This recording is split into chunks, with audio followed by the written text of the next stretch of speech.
The morning Claudette Mason gave her notice, Vincent Calabrese was eating breakfast in silence. Not the comfortable kind. The kind that sits between married people who've run out of wars to fight and settled for armistice. His wife, Angela, was reading something on her phone. Real estate listings, probably, or charity auction catalogs. Their daughter hadn't come home the night before. Nobody mentioned it. That's how you knew it mattered. Claudette walked in carrying fresh coffee, her movements so practiced they'd become invisible. 23 years she'd been walking into that dining room. 23 years of observing what people thought was private simply because they'd stopped noticing she was there. She set the coffee down without a word. Vincent didn't look up. "Thank you, Claudette." His voice was softer when he spoke to her. Always had been. Not kind, exactly. Vincent Calabrese wasn't built for kindness, but careful. The way you speak to someone who knows where all the bodies are buried because she's the one who cleaned the carpets afterward. "Mr. Calabrese," she said. Her voice was steady, professional, the same voice she'd used for 2 decades. "I need to give you my notice." The room changed temperature. Angela's phone went dark in her hand. Vincent's fork stopped halfway to his mouth, suspended in the air like a conductor's baton before the crash of cymbals. "You're what?" Claudette didn't repeat herself. She'd learned long ago that powerful men hear perfectly well the first time. They just need a moment to believe what they've heard. 2 weeks, she continued. "I'll stay through the end of the month to help train whoever replaces me, but I'm done after that." Vincent set down his fork with the kind of precision that meant he was calculating. "Claudette, sit down." "I'd rather stand." "Sit down." She didn't move. 23 years had taught her something about power, too. It only works when both people agree to play. The silence stretched. Angela stood abruptly, her chair scraping against Italian marble that cost more than most people's cars. "I'll give you 2 privacy." She said it like she was being gracious, like she hadn't just fled. When the door closed, Vincent leaned back in his chair. He was 61 years old, built like a man who'd worked with his hands once and never forgot it. Silver hair, tailored suit. Watch that cost more than Claudette's annual salary. Everything about him said control, except his eyes. His eyes said something else entirely. What happened? Not angry, almost gentle. Did someone? Nobody did anything. Claudette's hands were steady at her sides. She'd practiced this, rehearsed it in her mirror at 4 a.m. when sleep wouldn't come. "I'm just done." "Done?" He repeated it like the word was foreign. 23 years, Claudette. You're family." "No, Mr. Calabrese, I'm not." The air in the room felt thin. Claudette watched something shift behind his eyes. Confusion first, then the slow burn of betrayal. Men like Vincent Calabrese didn't understand the difference between loyalty bought and loyalty earned. They thought a paycheck and proximity equaled love. Is it money? Because it's not money. Then what? She could have told him the truth, that she was 68 years old and tired of being invisible, that she'd raised his daughter more than Angela ever had, and the girl hadn't called her in 6 months. That she'd watched him build an empire on blood and lies, and told herself it wasn't her place to judge. But lately, she couldn't look at herself in the mirror without seeing a woman who'd traded her conscience for comfort. She could have told him that her sister was sick in Atlanta and needed her, that her granddaughter was pregnant and scared, and asking why Claudette couldn't come home, that she'd missed 23 years of her own life cleaning up someone else's. She could have told him she was just tired, bone tired, the kind of tired that sleep doesn't fix. Instead, she said, "I've given you 23 years, Mr. Calabrese. That's enough." Vincent stood slowly. When he moved around the table toward her, Claudette didn't step back. She'd never stepped back. Not when his brother got shot in the kitchen and bled out on the floor she'd just mopped. Not when federal agents raided the house at dawn and she'd calmly served them coffee while Vincent's lawyers arrived. Not when his son overdosed in the bathroom and she was the one who found him, called the ambulance, and scrubbed the tile afterward because Angela couldn't bear to look at it. She'd never stepped back, but she was stepping away. "Claudette!" He stopped 3 feet from her, close enough that she could smell his cologne, Tom Ford, the one Angela bought him every Christmas. "Whatever I did, you didn't do anything." And that was almost true. He'd never been cruel to her, never raised his voice or his hand. He'd paid her well, given her bonuses at holidays, asked about her family. In his world, that was love. He just didn't understand that love requires seeing someone. And Vincent Calabrese had been looking through her for 23 years. "Stay," he said. And for the first time since she'd known him, Vincent Calabrese sounded like he was asking instead of telling. "Please, stay." Claudette met his eyes. 2 weeks, Mr. Calabrese. I'll I'll make sure everything's in order." She turned and walked out of the dining room. Behind her, she heard the sound of his coffee cup hitting the marble floor, porcelain shattering into pieces small enough to disappear into grout. She didn't look back. By noon, the house was buzzing. Angela had called her sister, who'd called her mother, who'd called someone at the country club. Word spread through their circle like blood in water. The help was leaving. The reliable one. The one who knew everything. Claudette moved through the house like she always did. Quietly, efficiently, observing. She'd learned to read. The geometry of wealth. What pictures went missing from shelves. What wine bottles got emptied and hidden. Which phones rang and went unanswered. Vincent's youngest, Marco, was in the study pretending to read emails. He was 34 and still living in the guest house, still on his father's payroll for a job that didn't exist. He looked up when Claudette passed. "Is it true?" She paused in the doorway. "Is what true?" "That you're leaving." "It's true." He leaned back in his leather chair, the one Vincent had imported from Milan, the one nobody else was allowed to sit in. "Why?" Claudette studied him. Marco had his father's eyes, but his mother's weakness. He was the kind of man who'd inherited power and mistaken it for strength. "Why does anyone leave, Marco? Money? Someone offer you more?" She almost smiled. "No, then I don't get it. You've been here forever." "Exactly." He frowned, trying to work it through. Claudette knew he wouldn't. Some people go their whole lives never understanding that forever isn't a gift when you're the one giving it. She turned to leave. "Claudette?" His voice was smaller now. "What's going to happen?" "To what?" "To everything." She looked back at him. Really looked, and she saw what she'd always seen. A boy playing dress-up in his father's clothes, terrified someone would notice. "The same thing that always happens," she said quietly. "Entropy." She left him there, turning the word over in his mind like a coin he couldn't spend. That night, Claudette stayed late, not because Vincent asked. He hadn't spoken to her since breakfast. He'd disappeared into his office with 3 men in expensive suits and harder eyes, the kind of men who spoke in numbers and percentages and understood that everything, loyalty, silence, life, had a price. She stayed because there were things that needed doing. The house didn't run itself, despite what they all thought. Someone had to inventory the cleaning supplies, write down the grocery preferences, note which pharmacy filled which prescriptions. Someone had to document the rhythm of a house so that whoever came after her wouldn't drown in the first week. She was in the kitchen, writing everything down in her careful script, when Angela appeared. "Claudette." She didn't look up. "Mrs. Calabrese. Can we talk?" "Of course." Angela poured herself wine. Expensive wine, the kind Vincent kept in the cellar with a lock on it. She poured it like water, like she'd forgotten what it cost. Or maybe she'd never known. "I want to understand," Angela said. She wasn't looking at Claudette. She was looking at her reflection in the kitchen window, backlit by under-cabinet lighting, that made her look younger than she was. "What did we do?" Claudette set down her pen. "You didn't do anything, Mrs. Calabrese." "Then why are you leaving?" "Because I'm done being here." Angela drank her wine in silence. Then, "I always thought you'd stay. That sounds stupid, doesn't it? But I did. I thought you were part of the house, like the foundation or the walls." Claudette felt something twist in her chest. Not anger, something older, something that tasted like iron and patience. "I'm not a wall, Mrs. Calabrese. I'm a person." "I know that." "Do you?" Angela's hand tightened around her wine glass. "That's not fair." "Neither is 23 years." The words hung in the air between them. Claudette watched Angela's face in the window, watched her try to find the right response, the right emotion. But Angela had spent so long performing that she'd forgotten what was real. "I'm sorry," Angela said finally. "If we made you feel, you didn't make me feel anything."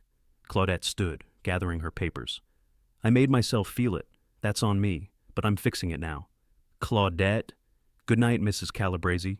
She walked out of the kitchen. Behind her, she heard Angela pour another glass of wine. The house smelled like lemons and lies. It always had. Claudette just didn't have to smell it anymore.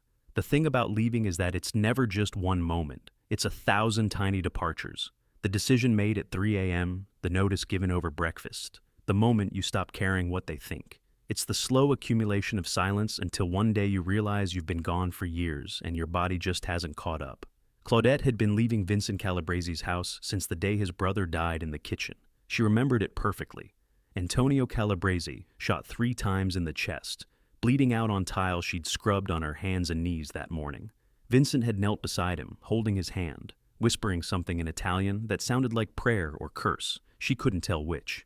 And then he'd looked up at her, Claudette, standing in the doorway with a laundry basket, frozen, and said, "Call Dr. Ricci, not 911. Ricci." She'd done it, made the call, watched a private doctor arrive and pronounce what everyone already knew, watched men in suits remove Antonio's body through the service entrance like they were taking out trash, and then Vincent had handed her an envelope. Cash. More money than she'd make in 6 months. "Thank you, Claudette," he'd said, "for your discretion." She'd taken the money, she'd cleaned the blood, she'd never asked questions. That was the day she started leaving, she just didn't know it yet. Word count, 1847. The first crack appeared on day 3. Claudette was training her replacement, a woman named Maria, mid-40s, nervous hands, eyes that darted around the house like she was looking for exits. Vincent had hired her through some service. Background checked, bonded, vetted. Everything Claudette had never needed to be because Vincent's father had hired her before vetting was a word people used, back when trust was something you earned by showing up. "This is the study," Claudette explained, showing Maria the specific way Vincent liked his desk arranged. Pens, parallel, papers stacked by urgency. Nothing personal visible except the photograph of his mother. Don't touch anything unless he asks, and when you vacuum, unplug the machine before you enter. He hates the sound. Maria nodded, writing everything down in a small notebook. "What about the family, Mrs. Calabrese? She's easy. Just stay out of her way before noon, and make sure there's wine in the fridge by 5. And the children? There's only Marco now." Claudette didn't elaborate.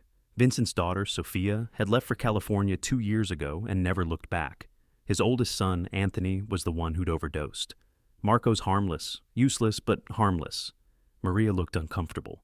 "You've been here a long time, 23 years, and you're just leaving?" Claudette met her eyes. "Yes. Can I ask why?" "No." They moved through the house in silence after that. Claudette showed her where the cleaning supplies were kept, which flowers Angela preferred, how to read Vincent's moods by the way he tied his tie. She taught her the invisible architecture of service, how to be present but not seen, helpful but not heard, necessary but never acknowledged. She was teaching her how to disappear. "One more thing," Claudette said as they stood in the kitchen. "The red notebook in the drawer by the sink. It's got all the emergency numbers, doctor, lawyer, plumber, electrician, and at the back, there's a page that says November 14th, 1998. Don't read it, but if something happens, if Vincent gets arrested or worse, you give that page to Angela, nobody else, understand?" Maria's hand shook as she opened the drawer. She looked at the notebook like it might bite. "What is it?" "Insurance." Claudette closed the drawer. "Hopefully you'll never need it." That afternoon, Vincent had visitors. 3 men. Claudette didn't recognize 2 of them, but she recognized the type. Expensive suits that couldn't hide cheap souls. Cologne that smelled like violence wearing a tie. The 3rd man she knew, Sal Benedetti. Vincent's oldest friend, his consigliere. The one who'd helped build the family business from loan sharks and strip clubs into something that looked almost legitimate. Almost. Claudette was in the hallway outside Vincent's study, folding linens, when she heard them arguing. "You're being paranoid." "Paranoid?" "She knows everything, Sal. Everything." Vincent's voice was tight, angry, something else underneath. Fear, maybe. She'd never heard fear in his voice before. "So, pay her more. Give her a bonus. Buy her a condo." "I tried. She doesn't want money." "Everyone wants money." "Not her." Silence. Then Sal, quieter now. "Then what does she want?" "Out." Another pause, longer this time. When Sal spoke again, his voice had changed, gone colder. "That's a problem, Vincent. I know. A woman like that, walking around with what she knows, don't." Vincent's word cut sharp. "Don't even say it." "I'm just saying, I know what you're saying. And the answer is no. She's not part of that world. She never was. She's been part of it for 23 years. No, she cleaned it up. That's different." Claudette's hands went still on the linen. She'd always known, intellectually, that this might happen, that Vincent's business had a way of dealing with problems, that loyalty only protected you until it didn't. But hearing it spoken out loud, hearing Sal suggest what he was suggesting, and Vincent defending her, did something strange to her chest, made it hard to breathe. "Look," Sal said, "I'm not saying we do anything. I'm saying we need to be smart. Maybe have someone talk to her. Make sure she understands the value of silence. She already understands. Does she? Because from where I'm standing, she's walking away with enough information to bring down this whole organization. Claudette wouldn't. You don't know that. She's been your maid, Vincent, not your friend, not your family, your employee. And employees talk when the price is right. Claudette heard footsteps, heavy, pacing. I need to think, Vincent said finally. Don't think too long. The study door opened. Claudette was already moving down the hallway, linens in her arms, invisible again. Sal walked past her without a glance. The other two men followed, but Vincent appeared in the doorway. Claudette. She stopped, turned. Yes, Mr. Calabrese? He looked at her for a long moment. Really looked. The way he almost never did. She wondered what he saw. An old woman with tired eyes and secrets pressed into the lines of her face. A threat? A ghost of something he'd once understood but had forgotten the language for? Nothing, he said finally. Never mind. She nodded and walked away. Behind her, she heard him close the door. The lock clicked. He'd never locked that door before, not once in 23 years. That evening, Marco came to the kitchen. Claudette was preparing dinner. Osso buco, the way Vincent liked it, braised low and slow until the meat fell off the bone. It was one of the last meals she'd make for them. She was counting down now, 11 days left.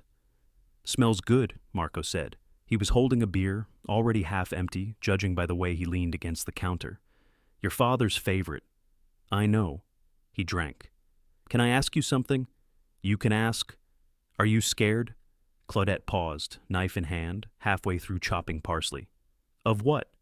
Leaving, starting over, being on your own. She thought about it. Was she scared? She'd been scared before. Scared when her husband died and left her with 2 daughters to raise alone. Scared when she'd first come to work for the Calabreses and realized what kind of family she'd signed on with. Scared every time federal agents knocked on the door or bodies showed up in places they shouldn't. But this? Leaving? This felt like relief with sharper edges. No, she said. I'm not scared. I would be. Marco finished his beer. This house, this family, it's all I know. I wouldn't know how to be anyone else. Claudette looked at him. Really looked. And she saw the truth Vincent had never wanted to see. Marco was broken. Had always been broken. The kind of broken that comes from being given everything except the thing that matters most. Maybe that's the problem, she said gently. What? You should learn how to be someone else. He laughed, but it was hollow. Easy for you to say. You're not trapped here. Neither are you. Yes, I am. He crushed the beer can in his hand. We all are. The only difference is you're brave enough to leave. It's not about bravery, Marco. Then what? She set down her knife. It's about waking up one day and realizing you're not afraid of the outside anymore. You're afraid of staying. Marco stared at her. For a second, she thought he might say something real, something true. But then Angela's voice echoed from upstairs, calling his name, and he straightened up. Put his mask back on. Thanks for dinner, he said, and walked away. Claudette went back to her cooking. The osso buco smelled like rosemary and thyme running out. On day 5, Vincent stopped pretending. He came into the kitchen in the morning, not to eat, just to watch her work. He stood there, coffee in hand, silent. Claudette could feel his eyes on her back as she prepared Angela's breakfast tray. You're really going, he said finally. Yes. No matter what I say. No matter what you say. He drank his coffee, set the cup down with that same careful precision. You know I can't let you leave with what you know. There it was, the thing they'd both been dancing around for 5 days. Claudette turned to face him. What I know, she repeated. Don't play stupid, Claudette. You're the smartest person in this house. You always have been. She met his eyes. I know where the money comes from, Mr. Calabrese. I know about the businesses, the deals, the people who visit at night. I know about your brother and your son and every lie you've told your wife. I've known for 23 years. And you never said a word. No. Why? She'd asked herself that same question 1,000 times. Why had she stayed silent? Why had she cleaned blood off marble and pretended not to hear conversations through doors and accepted cash in envelopes as payment for her blindness? Because it wasn't my story to tell, she said finally. And because I needed the job. And now I don't need it anymore. Vincent stepped closer, not threatening, almost pleading. Claudette, I'm asking you, as someone who's been part of this family, I'm not part of your family. The words came out sharper than she'd meant them.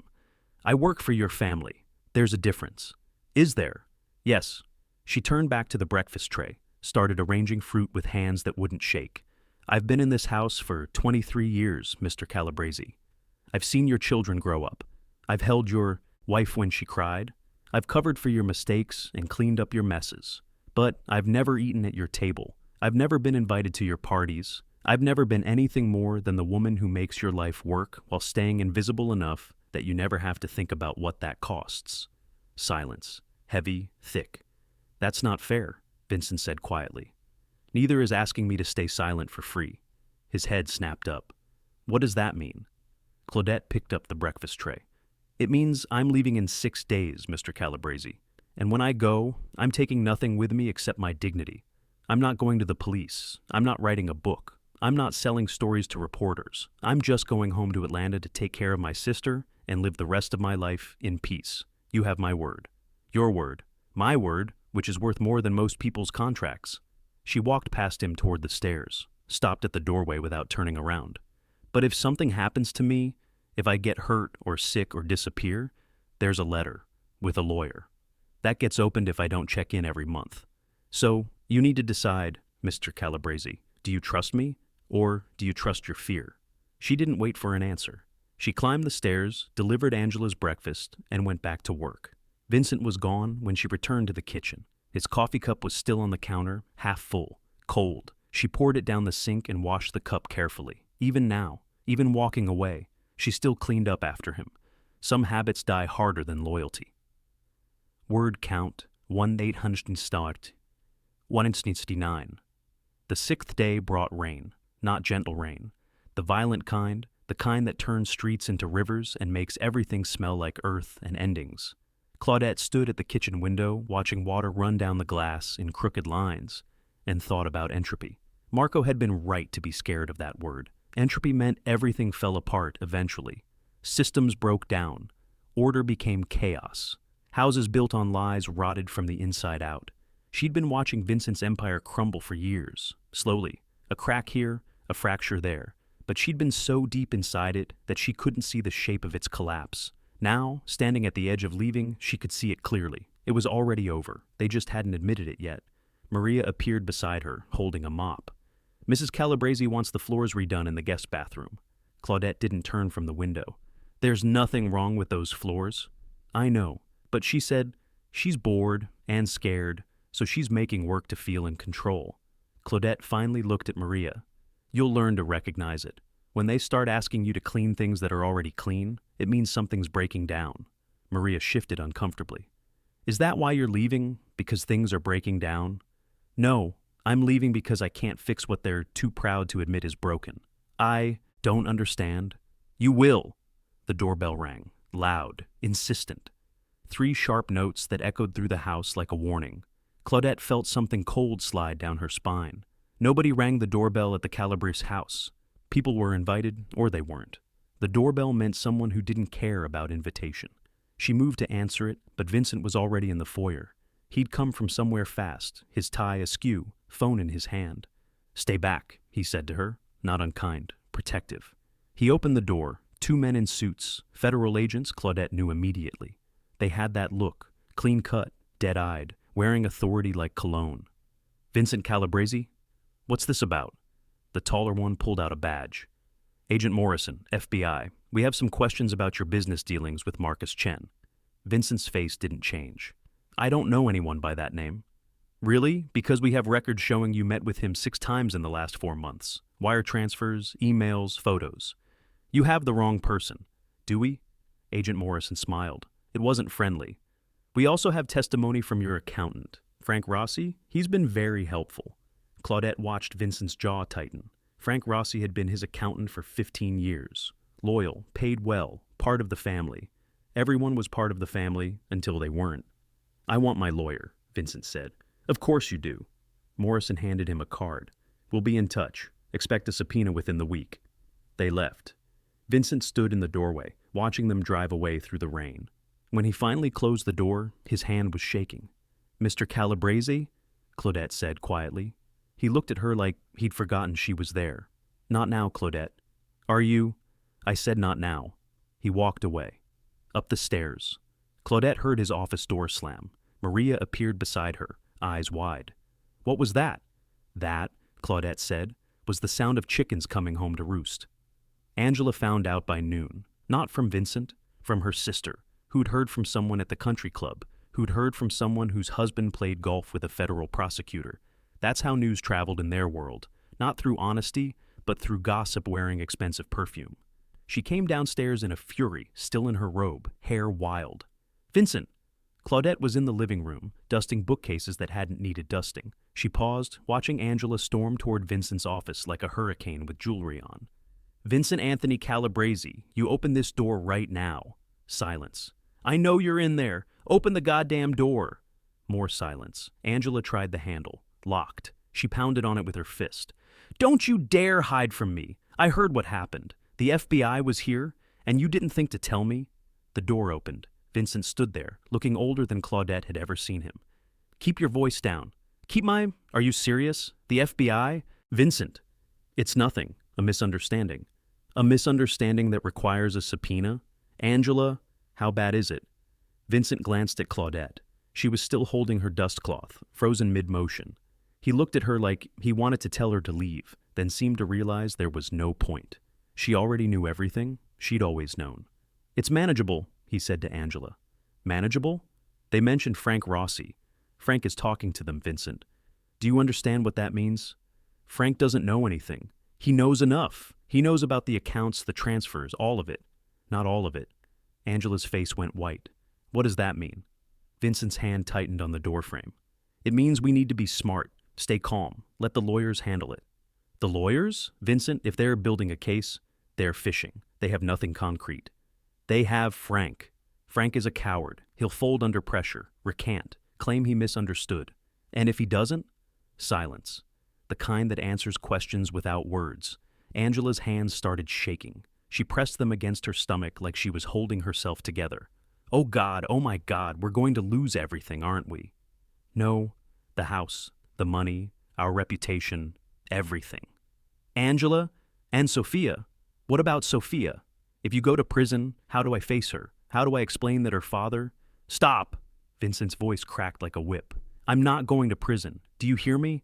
This family is not falling apart. I've spent 30 years building this, and I'm not letting some accountant with cold feet destroy it. Angela stared at him. Then, quietly, maybe it's already destroyed. Maybe we just didn't notice. She turned and walked away. Vincent stood in the doorway, watching her go. When his eyes landed on Claudette, she saw something she'd never seen before in his face. Defeat. How much did you hear? He asked. Enough. And nothing. It's not my business, Mr. Calabrese. Isn't it? You said yourself. You know everything. Claudette set down her dust cloth. I know what I've seen, but what you do with your life, your choices, your consequences, that's yours, not mine. I stopped carrying your weight the day I gave notice. Did you? He stepped toward her. Because it seems to me you've been carrying it for 23 years, watching, waiting, judging. I've never judged you. Liar. The word wasn't angry, it was tired. You've been judging me since the day my brother died, since the day Anthony overdosed, since every moment you had to choose between your conscience and your paycheck. Don't pretend you're clean, Claudette. You took the money. You stayed quiet. You're complicit. The words hit like stones. Claudette felt them land, sharp and true. You're right, she said finally. I am complicit. That's why I'm leaving. Vincent laughed. It was a hollow sound, empty of humor. You think walking away absolves you? No, but it's a start. A start to what? Being able to look at myself in the mirror. He stared at her, then softly. I respected you, you know, all these years. I respected you more than most of the people in my life. You were constant, reliable, real. I was convenient? That too. He smiled, sad and broken. But convenience has value, especially in a world where everyone's trying to take something from you. I never took anything, Mr. Calabrese. I know, that's what made you different. He turned back toward his office, paused. 4 more days, right? 4 more days. And then you're gone. Yes. And everything falls apart. Claudette picked up her dust cloth. No, Mr. Calabrese, it was already falling apart. I was just helping you pretend it wasn't. She walked away, leaving him standing in his doorway, holding onto the frame like it was the only thing keeping him upright. That night, Marco got drunk. Claudette found him in the wine cellar at midnight, sitting on the floor surrounded by empty bottles. The good stuff. The bottles Vincent had been collecting for decades, vintages worth thousands. Marco was drinking them like water. "You should go to bed," Claudette said. He looked up at her, eyes red and unfocused. "Why? What's the point?" "Because tomorrow nothing changes. Tomorrow I'm still me, still useless, still living in my father's shadow, drinking his wine, spending his money." He laughed. "Do you know what it's like, being born into something you never earned and can never escape?" Claudette sat down on the floor beside him. Her knees protested, but she ignored them. "No, I don't." "Lucky you." They sat in silence. The wine cellar smelled like oak and fermentation, and old money turning sour. "I'm scared, Claudette," Marco said finally, "about what's going to happen. The FBI, my father, all of it. And I'm scared that I'm not strong enough to survive it." "Strength isn't what you think it is, Marco." "Then what is it?" "Getting up anyway, even when you're scared, even when you fail." He leaned his head back against the wall. "I've been failing my whole life." "Then you're practiced." He laughed again, softer this time. "Will you tell me something true before you go?" "What?" "Did you ever actually like us, my family? Or were you just pretending because you had to?" Claudette thought about it, about 23 years of breakfasts and dinners and holidays and emergencies, about watching Vincent's children grow up, about holding Angela when she cried and cleaning Marco's vomit off the bathroom floor more times than she could count. "Yes," she said, "I liked you, all of you. That's what made it hard." "Made what hard?" "Leaving." Marco was quiet for a long time. Then, "Will you miss us?" "Some parts." "Which parts?" She stood slowly, bones creaking, held out her hand to help him up. "The parts that were real."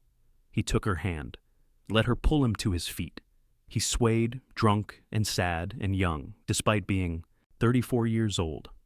"I don't know what's real anymore," he said. "Neither do I," Claudette admitted. "But I'm going to find out." She walked him up to his room, put him to bed like she'd done 100 times before, and closed the door gently. In 4 days, it wouldn't be her problem anymore. The thought didn't bring relief, just quiet, necessary sadness. Word count. It was 907. 3 days before Claudette's departure, Vincent's empire began to burn. It started with the accountant. Frank Rossi's testimony went public, leaked to the press by someone with an agenda and no loyalty. The articles came fast. Wire fraud, money laundering, racketeering. 30 years of carefully constructed legitimacy peeled back like wallpaper, revealing rot underneath. The news trucks appeared by dawn. Cameras, reporters, people who'd never given a damn about the Calabrese family, suddenly fascinated by its collapse. Vincent stopped leaving his office. Angela stopped pretending. And Marco stopped drinking just long enough to realize he should have started years ago. Claudette moved through the house like a ghost, training Maria on things that probably didn't matter anymore. How to answer the door when reporters knock. How to deal with subpoenas and lawyers. How to maintain dignity when everything's falling apart. "Why are you even bothering?" Maria asked on the second day. She was pale, nervous, clearly rethinking her life choices. "They're not going to need me. This whole thing's going to fall apart."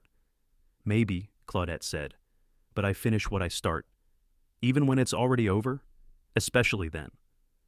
On the afternoon of the second day, Angela came to find her. Claudette was in the laundry room, folding towels with the kind of precision that comes from muscle memory.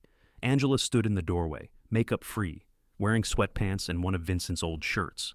Claudette had never seen her look so undone. "Can I talk to you?" Angela asked. "Of course, Mrs. Calabrese." "Don't," Angela's voice cracked. "Don't call me that. Just use my name, please." Claudette set down the towel. "What do you need, Angela?" Angela walked into the room, sat down on the folding table like a child. "I need you to stay." "I can't. Please. I know I don't deserve it. I know we've taken you for granted and treated you like furniture, and never appreciated what you've done for us. But I'm asking anyway. I'm begging. Please stay." Claudette looked at this woman she'd worked for 23 years.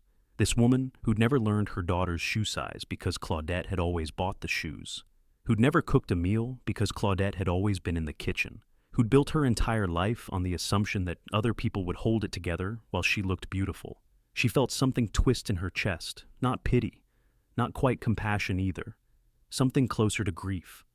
"Angela," Claudette said gently, "I can't save you. I'm not asking you to save me. I'm asking you to stay." "That's the same thing." Angela's eyes filled with tears. I don't know how to do this. I don't know how to run a house or deal with lawyers or be strong when everything's falling apart. Vincent's not talking to me. Marco's falling apart. Sophia won't even answer my calls. And you're the only person in this house who's ever been honest with me. The only one who didn't lie. I lied every day, Claudette said. I just did it quietly. What does that mean?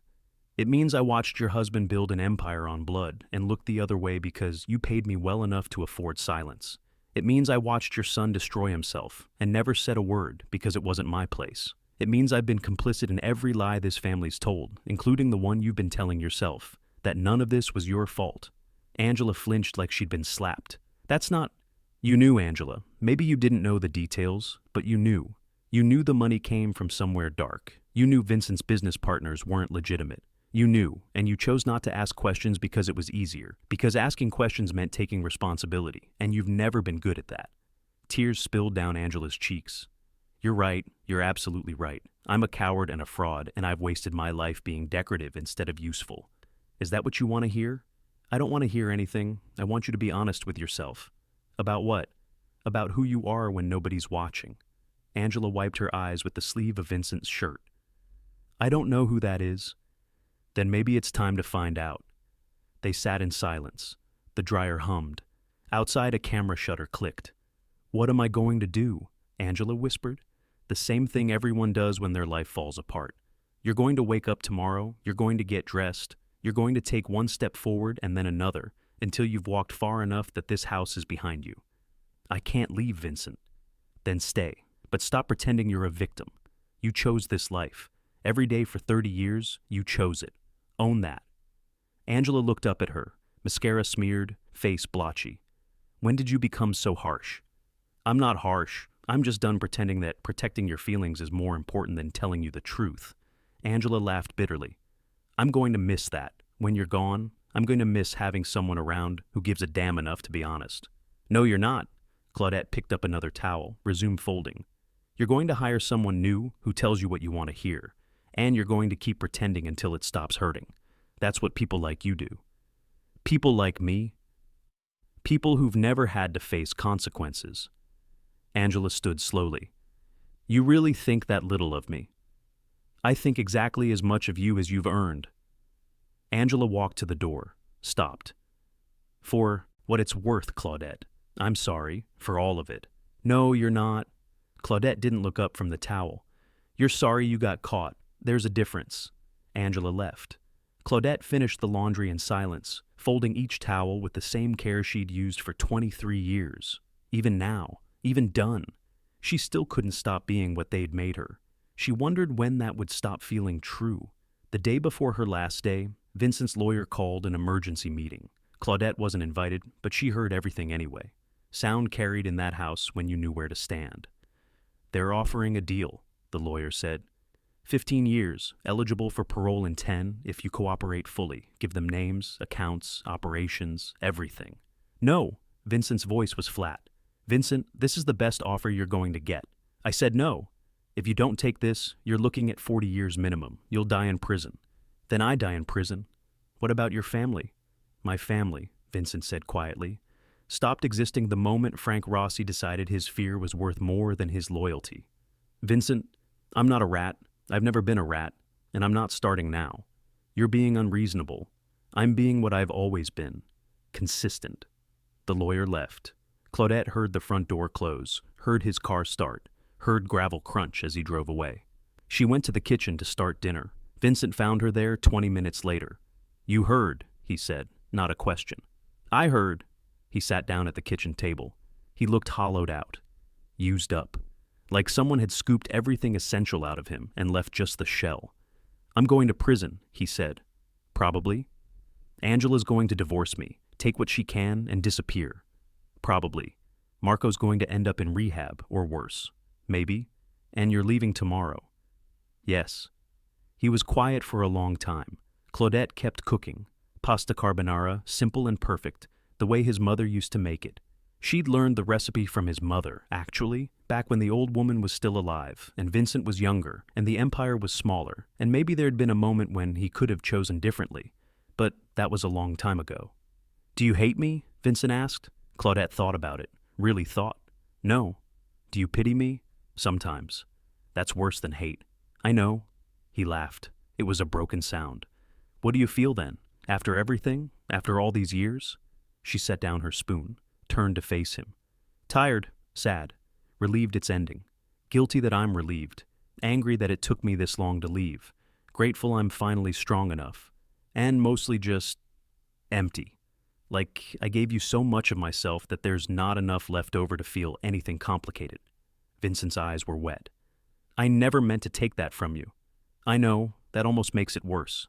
I'm sorry, Claudette, for all of it, for using you, for taking you for granted, for never once asking if you were okay. I'm sorry. She nodded. I believe you. Does that mean you forgive me? I don't know yet. Ask me in a year. He smiled, small, sad, real. You won't be here in a year. No, I won't. What will you do? In Atlanta?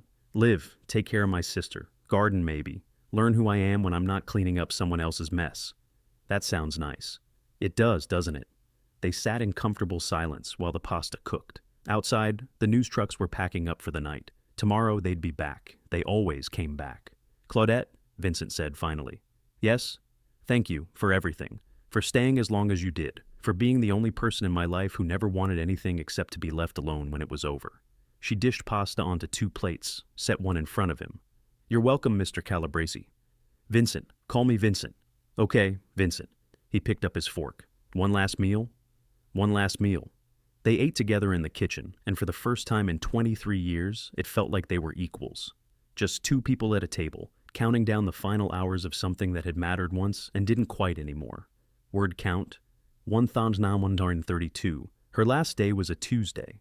Claudette woke before dawn, the way she always did. Her apartment above the garage was already mostly packed, boxes stacked neatly, labeled in her careful handwriting. A lifetime compressed into cardboard and tape. She made coffee, drank it slowly, watched the sun come up over Vincent Calabrese's empire like it was any other day. It wasn't.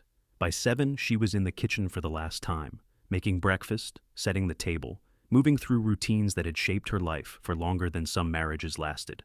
Maria was there, nervous and attentive, taking notes. So, you do the eggs like this? Soft scrambled. Vincent likes them loose, almost liquid. Angela won't eat them, but you make them anyway because he checks. And the coffee? French press. 3.5 minutes exactly. He can tell the difference. Maria wrote everything down. Claudette wondered how long she'd last. A month? 2? Some people were built for service. Others just needed a paycheck until something better came along. Claudette had been the first kind, until she wasn't. Angela appeared at 8, already dressed, hair perfect, makeup flawless. She'd pulled herself together overnight, rebuilt the facade. That's what women like Angela did. They survived by looking beautiful while everything burned. Claudette, she said, I wanted to... It's okay, Mrs. Calabrese. It's not okay. Nothing about this is okay. Angela's hands twisted together. I wanted to give you something for your years of service. She held out an envelope. Claudette knew what was inside without opening it. Money, probably a lot of money. Guilt wrapped in $100 bills. You don't have to...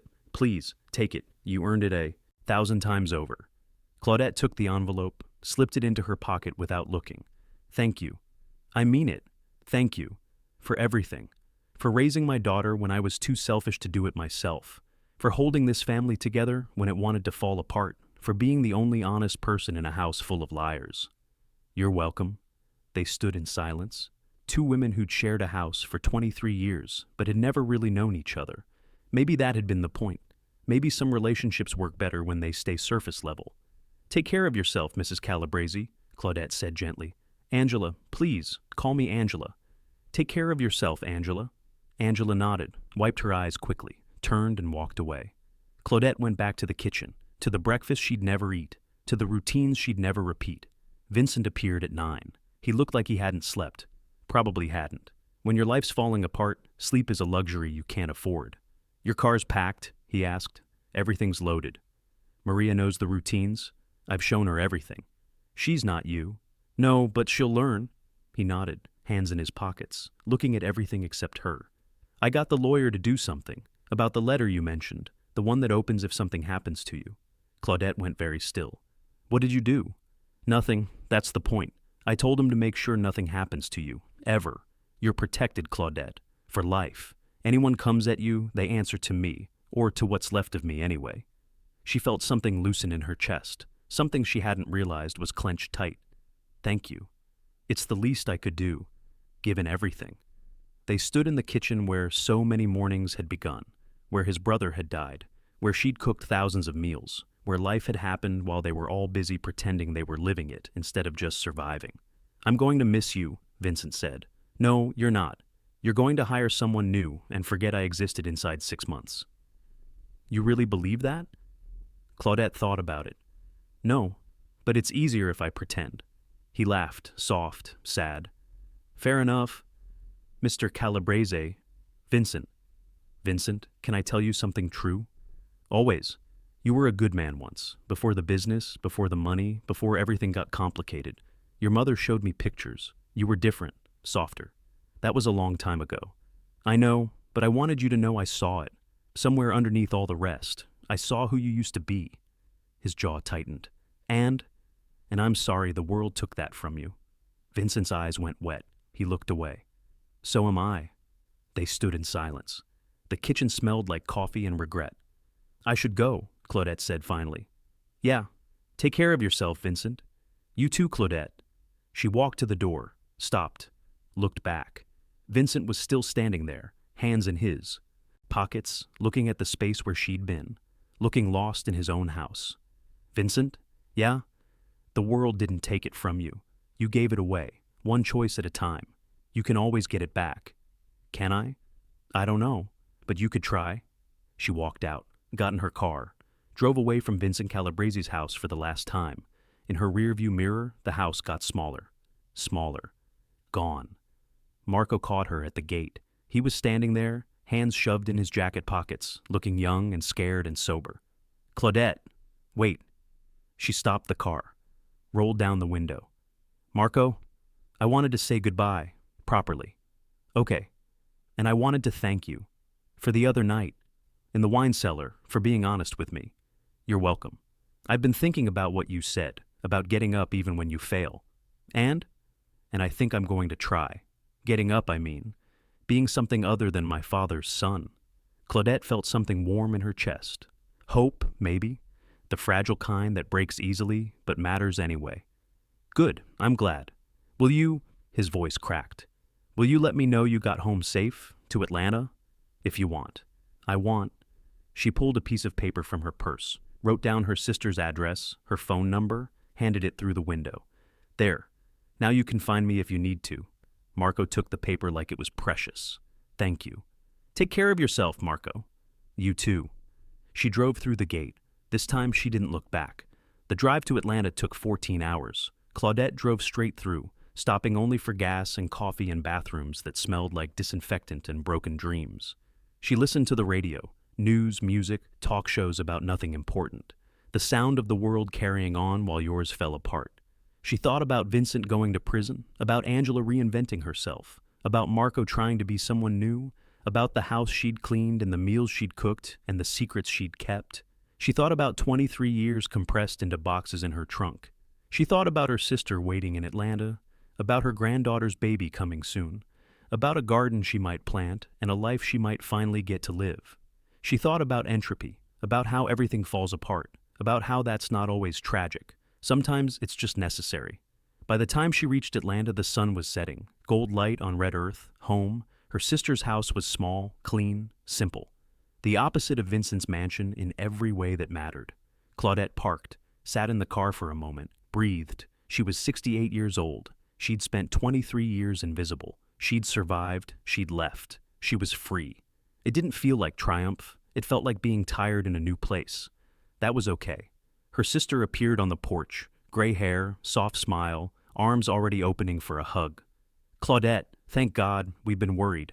Claudette got out of the car, walked up the steps, let herself be held. I'm here, she said. You made it. I did. Was it hard, leaving? Claudette thought about it, about Vincent's face when she walked out, about Angela's tears and Marco's hope and Maria's nervousness, about a house she'd known better than her own body.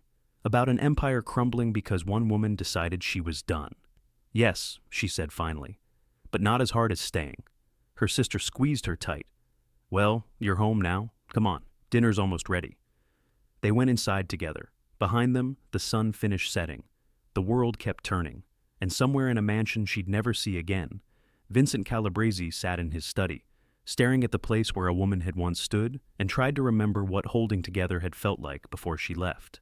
3 months later, Marco sent her a letter. She read it on her sister's porch, coffee in hand, morning sun warm on her face. Dear Claudette, I'm in rehab, California, 30 days in, 60 to go. It's hard, everything's hard, but I'm doing it. Dad's trial starts next month. He's pleading not guilty even though everyone knows he's guilty. That's so him, right? Fighting until the end even when the fight's already lost. Mom sold the house. Some tech guy from San Francisco bought it. She's moving to Florida, starting over, she says. I think she's just running, but maybe running's okay if you're running towards something. I wanted you to know that you were right. About everything. About entropy and courage and learning to be someone else. I'm trying. Thank you for seeing me when nobody else did. Take care. Marco. Claudette folded the letter carefully. Put it in the drawer with the other things she was saving, not many. Just enough to remember that some endings matter. Her sister came out, carrying fresh coffee. Good news? Hopeful news. That's better than good. Yeah, it is. They sat together in comfortable silence. The morning smelled like jasmine and rain coming. Claudette's garden was growing, small things, tomatoes, herbs, flowers she'd always wanted but never had time for. She was learning to be still, to be visible, to take up space without apologizing for it. It wasn't easy. 23 years of making yourself small doesn't disappear overnight. But she was trying. That was enough. 6 months later, she got a call. Vincent, from prison. His voice sounded older, smaller. Claudette, I hope it's okay that I called. Marco gave me your number. It's okay? I wanted to tell you something about the trial, about everything. Okay? I lost, obviously, 40 years. I'll die here. I'm sorry. Don't be. I earned it. He was quiet for a moment. But I wanted you to know something. At sentencing, they asked if I had anything to say. And I did. I told them about you. About me? About the day you quit. About how you were the only person who ever left me without wanting something in return. About how your leaving was the first honest thing that happened in my house in decades. I told them you were the best person I knew, and I'd spent 23 years not noticing. Claudette felt her throat tighten. Vincent, the judge didn't care, obviously, but I needed to say it. I needed someone to know that I finally understood.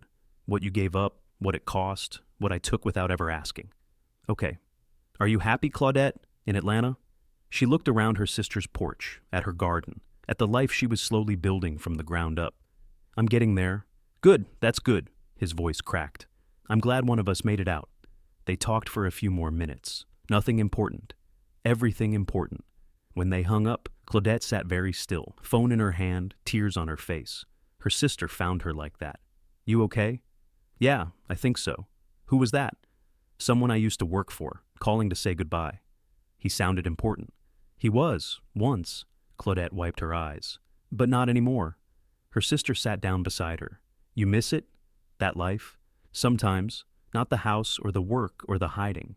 But sometimes I miss feeling necessary. Like I mattered because someone needed me. You matter because you exist, Claudette. Not because you're useful. I'm learning that. Slowly. Good. They sat together. The sun moved across the sky. The garden grew. Time did what time does. And Claudette Mason, 68 years old, invisible no longer, lived. Epilogue. 1 year later. The headline appeared on a Tuesday morning. Calabrese empire collapses. Assets seized. Family scattered. Legacy erased. Claudette read it on her phone, sitting in her garden, dirt under her fingernails, sun on her face. The article detailed everything. Vincent's conviction, the government seizures, Angela's reinvention in Florida under a new name, Marco's graduation from rehab, and his new job at a nonprofit helping at-risk youth. Sophia's book deal about growing up in the mob, already optioned by Netflix. An empire built over 30 years, dismantled in 18 months. The journalist who wrote the piece had tried to reach Claudette, left messages, offered money for an interview. She'd ignored them all. Some stories weren't hers to tell. Some silences were louder than words. Her granddaughter appeared on the porch, carrying a baby. 3 months old, perfect. Grandma, you coming inside? Dinner's almost ready. In a minute, baby. What are you reading? Just news, nothing important. The baby cooed. Claudette stood, brushed dirt from her hands, walked toward them. Behind her, the garden grew, tomatoes ripening, herbs flourishing, flowers blooming in colors she'd chosen herself. In front of her, family waiting, real family, the kind built on love instead of convenience. She thought about Vincent, alone in a cell, counting years. About Angela, rebuilding herself from pieces that didn't quite fit anymore. About Marco, trying to become someone worthy of the second chance he'd been given. She thought about a house she'd never see again, about blood on marble, about silence that cost more than words, about 23 years of being invisible while holding everything together. She thought about the moment she'd finally walked away, the moment she'd chosen herself. It had felt like falling then. It felt like flying now. Claudette went inside, the door closed behind her, and somewhere in the ruins of an empire built on secrets, her silence echoed louder than any confession ever could. Because some power doesn't come from holding on. It comes from knowing exactly when to let go.